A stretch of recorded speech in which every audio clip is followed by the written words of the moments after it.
So today we're in the Gospel of John. We've been in Mark for a little bit now, and we'll get back to Mark in a couple weeks, but we're going to be in John for a little bit now. And as I know I say this a lot, but it's important to remember that even though we hear this story 4 different ways in Matthew, Mark, Luke, and John, each author has some specific things that they're saying or not saying, and it's important to pay attention to what's actually in our reading rather than all the other stuff that we bring to it. And I don't just mean the other biblical narratives, but particularly this story.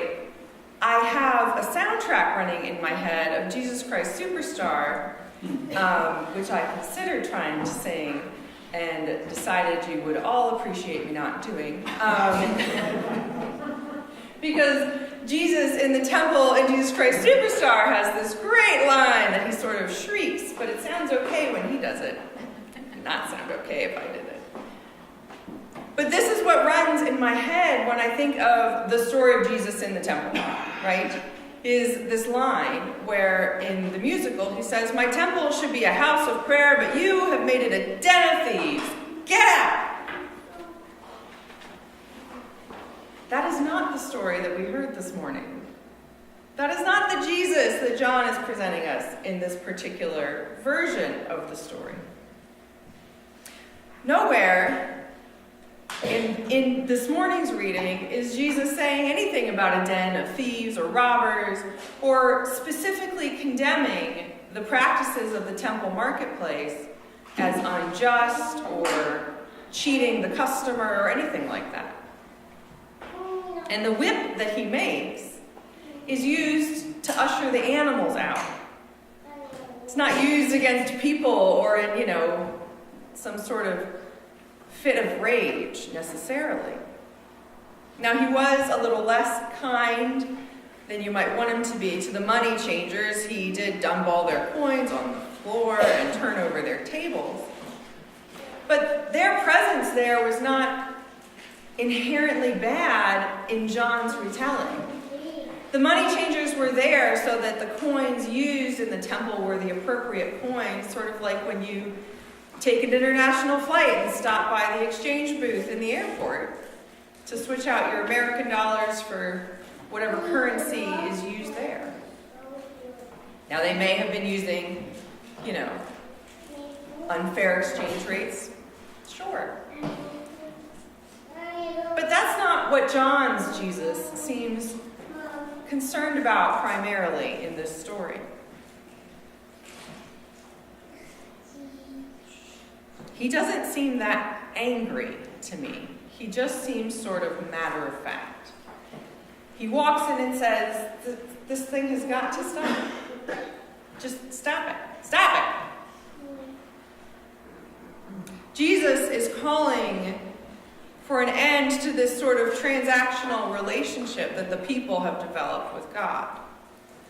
The consumer approach to faith, where you give something to the church or to God, and you have an expectation of some sort of reciprocal thing in return for your investment or your sacrifice. Right?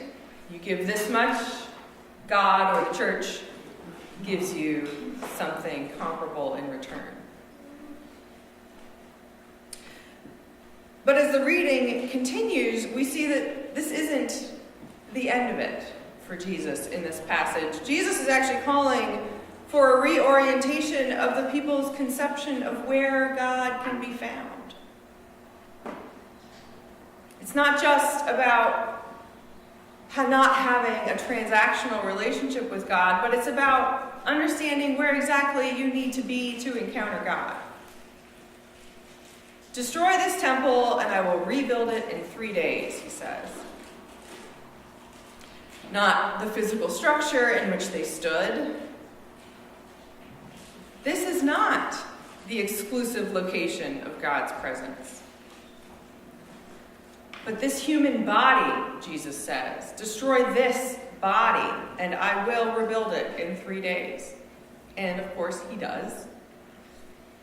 Jesus calls for an end to the temple marketplace, not just because of corrupt practices, but because it's no longer necessary. You do not need to travel to a particular place to find God. You do not need to present a specific offering to be righteous before God. Now, that's not to say that God isn't present in the temple, or that God isn't present in the church. Of course, God is here, without a doubt. But this is not the only place where we can encounter God's presence. God in Jesus is an embodied God. And God has been destroyed and rebuilt in Jesus, resurrected, and God walks among us yet again. So what does this embodiment of our God mean then? It means that God is present with us and in us and our bodies. That God is familiar with our bodily joys and sorrows, with our human and our bodily triumphs and sufferings. Many, if not all of us, struggle in one way or another with our bodies. Body image issues. I don't really know anybody who hasn't had some kind of experience of that in one way or another. Physical infirmities, we've all got something that bugs us. Chronic diseases or terminal illnesses. Our bodies are not always a great source of joy or comfort for us. And the same can be said for our congregational body, or our denominational body, or the body of Christ as expressed as the church in the world. These bodies, too, are not always sources of joy and satisfaction. They, too, suffer from the ills of this world, from the general difficulties of life that our own personal bodies also experience. Every body that we know of, in whatever way we might define body, is flawed and sometimes failing. Every body, that is, except for Christ's, which even in its suffering and death was not actually failing.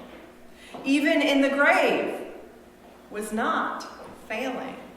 Christ's body, though it has endured the embodied suffering of humanity and the world's structures, though to all reasonable folks it seemed to have been torn down and destroyed through crucifixion and death, Christ's body did not ultimately fail, but was indeed rebuilt and resurrected. This embodiment of God in Jesus the Christ is what we can give thanks for today. Our systems of seeking God, our systems of exchanging offerings for God's attention are not necessary, though they are hard to let go of. But none of our efforts at seeking or appeasing God ever fully satisfy our need for God in our lives. Our bodies and the body of the church continue to be imperfect. We continue to suffer to a greater or lesser extent, and we continue to find ourselves slowly falling apart. But in those moments, when we feel we cannot go on anymore, when our own bodies fail us, and when our own spirits sink, Christ, God embodied, offers us God's own spirit, God's own body, and God's own blood.